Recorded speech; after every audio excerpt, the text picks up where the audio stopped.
ഗുരുവായൂരിൽ വീട്ടമ്മയുടെ ചെവി തെരുവുനായ കടിച്ചെടുത്തു. മറ്റു 3 പേർക്കും തെരുവുനായയുടെ ആക്രമണത്തിൽ പരിക്കേറ്റു.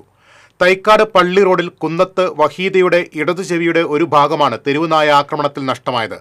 വീട്ടുമുറ്റത്ത് പുല്ല് പറിക്കുന്നതിനിടെ പുറകിൽ നിന്നെത്തിയ നായ ചാടിക്കടിക്കുകയായിരുന്നു. ചാവക്കാട് താലൂക്ക് ആശുപത്രിയിലെ പ്രാഥമിക ചികിത്സയ്ക്ക് ശേഷം തൃശൂർ മെഡിക്കൽ കോളേജിലേക്ക് മാറ്റി. തൈക്കാട് പള്ളി റോഡ് സ്വദേശികളായ രാമനത്ത് അബൂ മഹൻ സഹദ്, പുലിക്കോട്ടിൽ ആന്റണി ഭാര്യ റജി, കറുപ്പം വീട്ടിൽ അഷ്റഫ് എന്നിവർക്കാണ് തെരുവുനായ ആക്രമണത്തിൽ പരിക്കേറ്റത്. ബൈക്കിൽ പോവുകയായിരുന്ന സഹദിനെ പിന്തുടർന്നെത്തിയ നായ കാലിൽ കടിക്കുകയായിരുന്നു. വീടിന് മുന്നിൽ നിൽക്കുകയായിരുന്ന അഷ്റഫിന്റെ കയ്യിലാണ് നായ കടിച്ചത്.